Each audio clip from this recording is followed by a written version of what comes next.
Welcome to Keeping It Real with Wakenya, and we're back with episode 2 of our summer season, what we're calling it. And this is going to be a different type of dialogue because I will be interviewing my friend whose special day is today. Today is her birthday. Yeah. So we're going to say happy birthday, T. We love you. Thank you. I love you all. I love you. Yes. Thank you. And just love celebrating you. Yeah. Oh, You're so wonderful. So we are coming on, as some of you may or may not know, that the both of us have been diagnosed with autoimmune diseases, and it affects people differently. right. And so what we're wanting to share with you is our experience, because everyone is affected differently. The symptoms are different. Everybody's body is different. So I just want to take the time to just ask her about her life, her journey with the diagnosis of what she was diagnosed with. And we're going to just dive in with T today. Okay. I'm ready. Let's go. All right. So the first thing I want to ask you is, can you tell us the particular disease or diseases? Okay. How did you know, and when were you diagnosed? So with the two autoimmune diseases I have, the first one is sarcoidosis. And at one point, not many people knew about it. It's in the lupus family. Mm-hmm. So let me talk about that one first. So with sarcoidosis, I've always had stiff joints, arthritic kind of. More so my 30s is when it really, you could tell, I could feel it. Mm-hmm. Um, so, but even as a child, I kept a crick in my neck, Mm-hmm.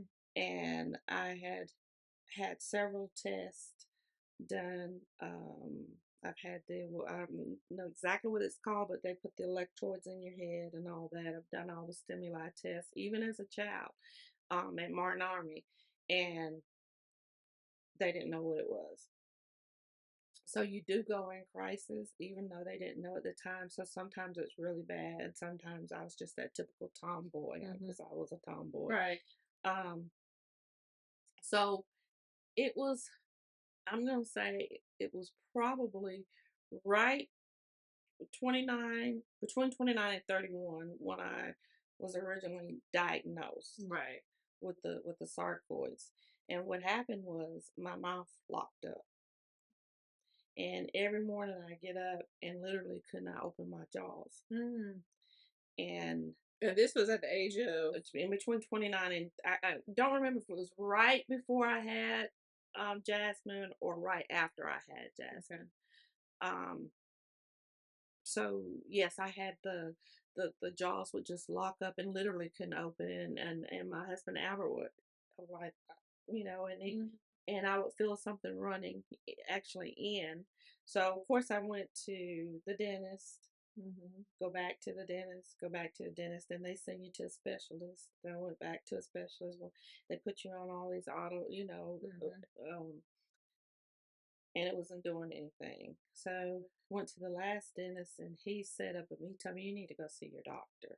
Went to see my doctor, and my doctor got me in with an appointment. My sister actually worked there as well.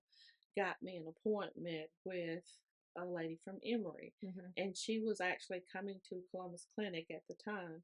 And so she set up the meeting, I guess you want to call it biopsies, Right.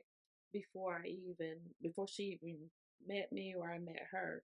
So what she told me, I don't want to say her name, but Mm-hmm. what she told me was, you can tell so much with what's going on in your body by your mouth. And she doesn't understand why doctors don't utilize that as much. So my mother and I went for the biopsy, and they actually go in. You feel those little granules or nodules, Mm-hmm. Yeah. right there. Mm-hmm. They went in and they took out like 20. Mm. How did that feel? Well, at the time it was numb. Oh, I'm okay. like, oh, okay, no big deal. Okay. But they tell you as soon as you leave here, take Because this. afterwards. Oh my God. Yes. Because that's sensitive. Oh, it is. Your feet in your mouth. Yeah. And yeah. And, oh, yes. So, um, and it was a week's time. I went in to meet her, and she said, "Okay, it's good news and bad news." She said she was a very thorough doctor. She had went back and pulled my charts from Martin Army Hospital, Wow. and she had all that. And she said, "You've had what you have all your life. Right. Nobody knew about it." Mm-hmm. And so, um, what it was sarcoidosis. So I'm sitting there like, do I want to have this or I don't want to have this? And well, of course you don't want to have Of it, course, but yeah. just with any disease, there's a scale. And she said, right now in the scale you're at, you're way over here. Mm-hmm. And the type that I have is more arthritic. It's in your joints and skin. Mm-hmm. And she's like, the sun's not your friend. And my mother was like, what do you mean? Well, she shouldn't be out in the sun. And my mom was like, well, I sent them out to play all day. That's It was all a they baking. need. That's And she all said, you yeah. need. And she said, but was she really, really dark? And she said, yeah, kind of crispy. She said, sun's not her friend. It's not my friend. And even today, I love outside, but Right. it's Yeah. not my friend. Yeah. So, um, that's kind of how I was diagnosed with it. Mm-hmm. And I didn't really, I didn't really know how to feel about it, but I'm going to get, so the second one, which I also have Crohn's disease. Mm-hmm. So I was diagnosed with Crohn's disease maybe 25, 26 years ago. And what happened there is I started having the most sharp pains in my stomach. And it was like, this is different. This is like, I need to lay down anywhere, where I was. So they continued, and you always think, okay, this is going to ease off. It did not. It was like 24 hours of just like, pain, not cramp. Not cramps. Pain. It was like you could actually, it kind of felt like, a hot knife was stabbing from the inside. Okay. And it wasn't just one place. It was, and so got into the emergency room. The emergency room gave me something to ease it. It was just dull then. But also they made me an appointment the next day. And when I went in, and when you're hurting, you don't care right what you look like, how And so basically they did, not to be too graphic, but maybe like I'll say a quick colonoscopy. Oh yeah. To get some samples. Yeah. Your hiney all up in the air. You don't care. And you were how old when you did this? Oh, probably. This was after the sarcoidosis. This was after. Yeah. Okay. I was probably 34. 34, 35. Yeah, it was right before I started the job almost. So 34, 35. Yeah. And so with the Crohn's, though, I'm not the typical Crohn's patient. So when he did the test, and he told me, he said, we've already taken the pictures from last night. They took some of you, so I have that. And he said, what you have is ulcerative colitis, which is what I had at that time. And so what happened was I started bleeding. And it's almost like you could feel a blade go through when you're using the restroom. And it was just full of bright red. And so he said, your lining's tore. He said, but you have ulcerative colitis. This. You need to start writing down what is agitating and whatever. But the thing is, I'm not the typical, like, I've really only had 3 crises. Okay, got it. What I would say, which was the original diagnosis. And then later, Um, actually, I was at work and I Mm-hmm. had one. Mm-hmm. And the last one that I would say was just um, went to. Actually, I was at work then too, and they sent me to the to they call it ambulance. I passed out. They took me to St. Francis. St. Francis sent me home with my husband and my daughter, and I passed out and took me back to St. Francis. They sent me home again, and my family was with me. My mother was like, "I'm call your dad, just talk to my sister and tell Right. them I'm staying with T. Something's Mm-hmm. not right." So I was getting in the car, and I do remember saying, "I can't breathe." And when I came to, and I said, "I'm gonna give my little sweet mama who's gone on to heaven and the Lord the hugest praise." It is so good to have a relationship with Jesus. Mm-hmm. Because even when Yeah. you don't think or you can't think, Yeah. but to have, as they say, a praying grandmama and a praying mother. Mm-hmm. I did come to shortly, and I looked over in the corner, and we're outside now, Mm-hmm. and my mother was over there in a corner calling on Jesus. Mm. And so I passed back out, of course, and then when I woke up, it was doctors, admin people. They were in there. I think they thought we were going to sue, Oh, honestly. probably. And they said, "Well, this is unbelievable. X, Y, and Z." I was in the hospital for probably 8 days. And what happened was I had an aneurysm because of it, blowing my stomach. Mm-hmm. And they said, people don't live from this. And I just give God Mm-hmm. all Yeah. the Yeah. credit, Yeah. all the credit, Yeah. and that praying mama. Yeah. Because when you can't call on them, to have someone that'll call on them for you. Exactly. Because those times come when it's like you Yes, can't get it out. yes. And it's been, like I said, that length of time. However, I've not had, like, the spot is the same. Mm-hmm. It's also not changed, but it is Crohn's. They do the test, and they said, what's funny to me is the typical Crohn's patient has to use the restroom. They say On anywhere the from regular. 15 to 20. I don't. I've heard of that, and I've heard of people that have Crohn's, and it's like, They either can't work mm-hmm. or have to work from home, Yeah. or they need to be right next to the bathroom. Mm-hmm. I don't Mm-hmm. have those issues, and I thank God for it. Yeah. But it's all so comical because I've had 3 different doctors since my first diagnosis, Mm-hmm. and they all say, "What do your tests say?" Mm-hmm. They're looking at me like, "Big girls are not supposed to be big.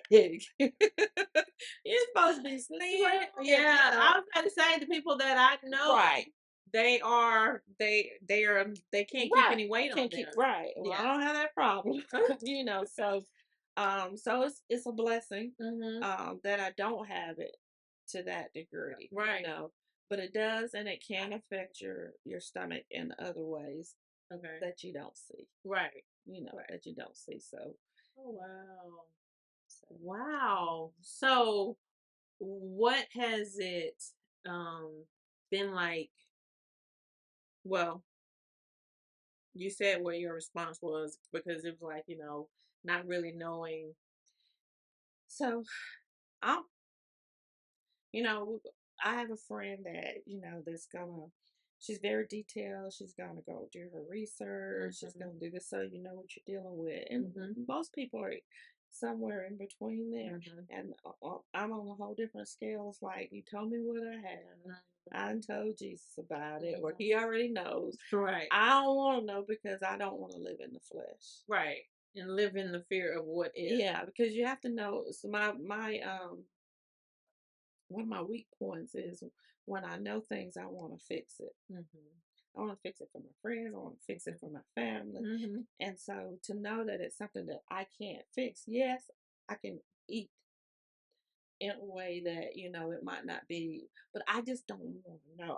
I know the basic. Right. Yeah. And until I need to know something else, Yeah. I don't want to know. I don't want to read because I've never seen people that they read so much about stuff and then they got it. Like everything they read based off of the symptoms or the side Oh effects, yeah. they got it. Yeah. They start. Oh, don't get that for me. I'm not gonna be able to go. I'm not gonna be here. I mean, yeah, and I don't want to be that person. Yeah, I get it. But that is something that stays. It just stays with me. Yeah. So I just give it to God, Yeah. and I know the symptoms. I mean, Right. the certain symptoms that are gonna. Right. Because you know your body. I know my body. And it's been manageable Yeah. to the point where Yes. I ain't gonna eat this or I ain't gonna do this. Exactly. So you do that over a period of time. You learn your body and stuff that you will and will not do. And actually, the sarcoidosis I tell you between 29 and 31, it actually was 31 because my best friend Angie and Kendall and Steven, they both got chicken pox at the same time. And I had whatever, we did a lot of things together. And so later, actually, I got chicken pox. The next week I got chicken pox. And I was pregnant with Jasmine. Okay. And it was so bad. Like my pregnancy, the chicken pox were everywhere. It was to the point where one of my friends was actually a nurse with my doctor, and she went back and told him, and he came to my mom's house and said, "If I'd have known it was this bad when you called last week," he said, "I would have suggested terminating your pregnancy." Oh, look at God! Look at God! Look at God! Look at it. So after that, I had Jasmine, and it was probably the year after I had her is when all this happened. All this was the diagnosis, and they said the reason you had chickenpox to that extent was because you were in crisis. You had sarcoidosis, and so that was it's all mixing. You had the stress, you had this, all that, and usually when you have a crisis, if something traumatic happens to you, whether it's to your body, or you have to be careful um, with your emotions. You have to be careful with stress. Exactly. Because it does. A little bit. Flares up. And that was one of the other things, one reason too, that I don't research so much is because I am stressful. I can be stressful. Anxiety can be high. So I'm like, well, I don't read all this stuff to get it in my head. Right. And I'm not saying that's for everybody. That works for me. Right. Yeah. That works for me. Yeah. And I mean, I'm not crazy. Don't get me wrong. Of course, I don't want to be like, okay, I need to go to the doctor. I'm not, yes.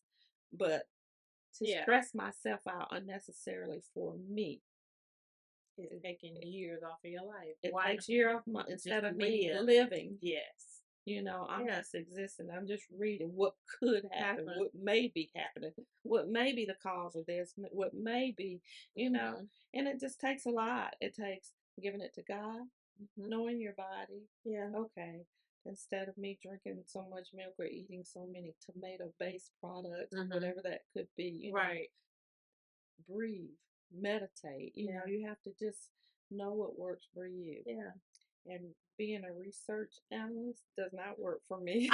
It does that not. Is not your calling. That's not my So stay away from it. Right. Okay. So now to it's being managed. Is it being managed with medication as therapy or with either one of them? Right. So with the Crohn's, just 2.5 years ago, I was put on Humira because, like I was saying, I've only really had 3 crises, right? But I did have to have the colonoscopies every year. Was every 2, now it's every year because we get older, right? And things change. And what you don't want it to do is to affect you in a way where you have cancer or you have to have part of your colon removed, or which I mean, it can go from me being on this side of the spectrum to moving. So it was just time for me to be put on something that's preventative that could help, the lining of my stomach and everything. So that's where I am now. Take the Humira, and I take a shot every 2 weeks. Um, and with the sarcoidosis, praise God, I'm not on anything. Okay. I'm not on anything. I have been Right. when a crisis hits, or I've been on it, but my doctor told me this. She said, one thing, be careful of, because you've had it all your life, it means you probably can deal with it all your life. Wow. Now, the older you get, you may have to be put on something. Mm-hmm. So you do. I have to have a chest X-ray every year. Mm-hmm. And when I was first diagnosed, it was like every 6 months. Mm-hmm. But it's every year, have a chest X-ray, because you don't want it to affect your lungs, your heart. Right. So she said, if you do have a crisis, let them put you on a 2 week where they can wean you off. You don't want to be put on it extensive. Some people have to be put on it, and they live on it. But the medicine itself may do more damage. That's the thing. Than the actual disease. Right. So I've only been on the medication when I was first diagnosed. I was on it for like 3 weeks, 3 months. Mm-hmm. They weaned me off. And then I had another crisis where I told Albert, I said, this is it. This is it. It's over. Let me go look at my kids. And we look at them in the bedroom. And what was it? What did it feel like? What was it like? This was strange, because it wasn't even for me. Mm-hmm. It wasn't the arthritic. It wasn't I literally felt like something was in my skull. I mean, you could actually feel it. I remember you telling me that. Yeah. And I was like, can nobody live like this? I know this is it, And I was put on medication for, and they said sometimes it's your nerves, Mm-hmm. your nerve ending. So, okay. And so I think I was on it for the 2 weeks, Mm-hmm. and weaned off, and I didn't feel anything else, But then, to what I was saying as far as me, I'm always looking for the other shoe to fall off. So, you're sitting, how sometimes your hair the itch and you scratch it. It's like, oh, there it goes. That's it. You sound like Cow. This ain't no temporary problem. Oh, this sound like Cow. Oh, yeah. So that's one reason too. I just don't research that, because if you go looking at, yes, your mind is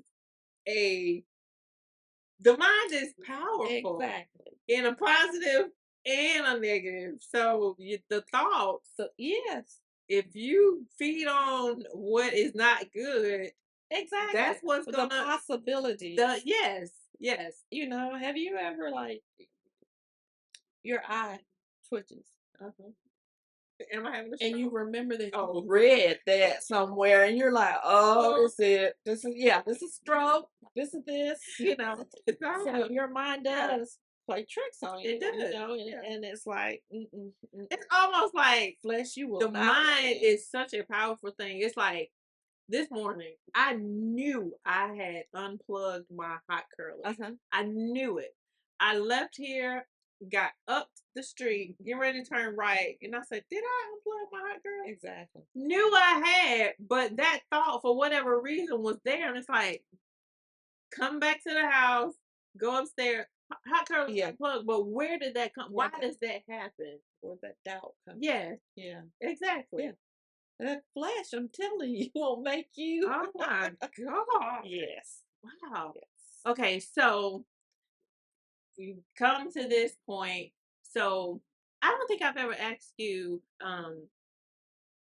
were you ever, is it hereditary? Because you know how they say things that, what's in your blood, what's in your blood. Anybody in your family got it? Has there been anybody in the family with those particular diseases before or after you? So, on my father's side, I think there's 30 of us. Mm-hmm. On my mother's side, there's 87 first cousins. Mm-hmm.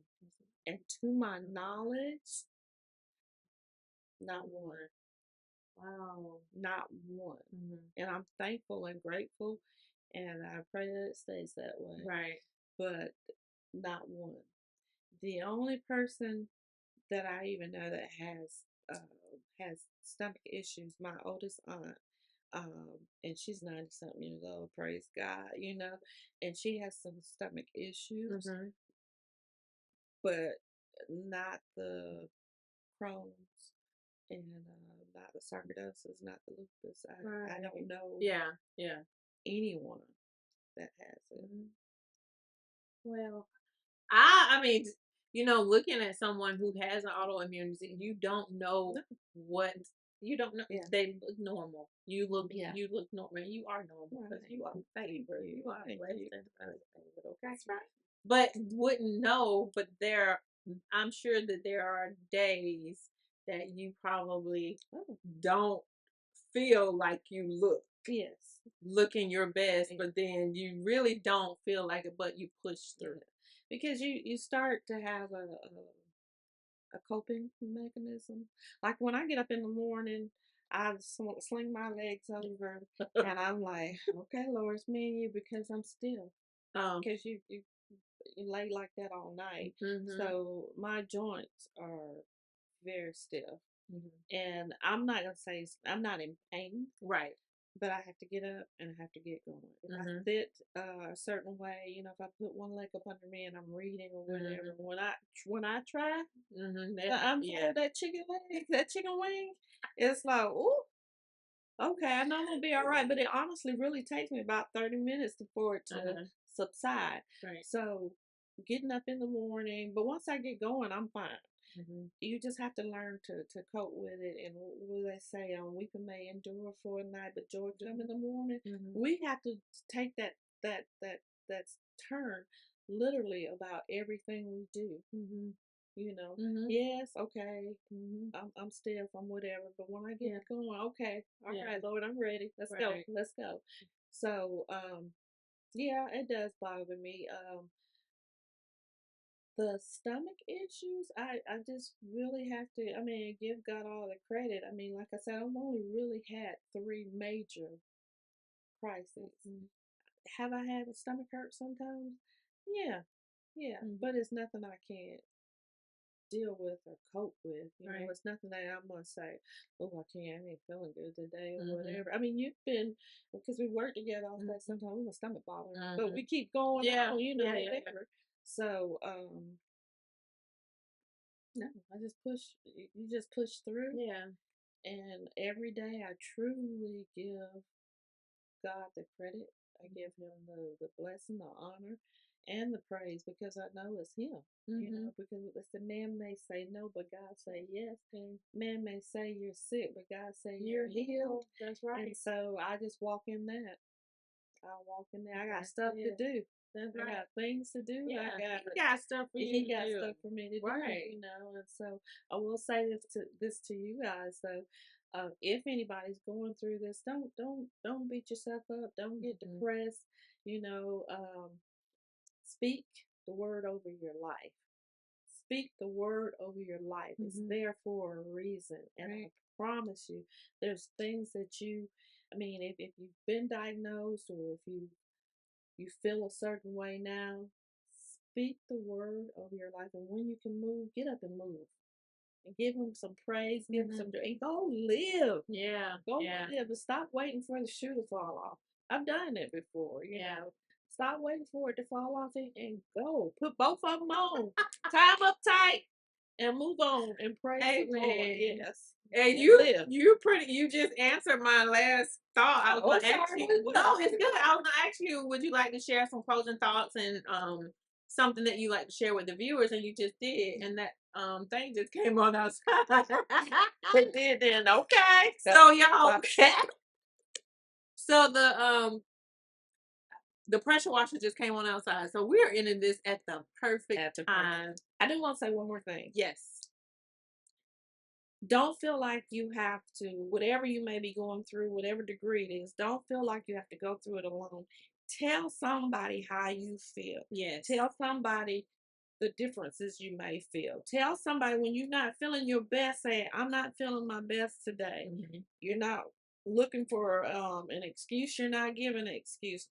just tell somebody so they're aware too of the differences, so they can notice and look. And I mean, I've had our friends will say, she ain't looking right by the eyes, or she ain't as friendly. Yeah. Sometimes you'd ask the question before. Sometimes at work it's like, oh, I just need to stay over here in this corner by myself. Yeah. Because some days you do just have you to just need that mental that. Yeah. So it's okay, and it's better than okay.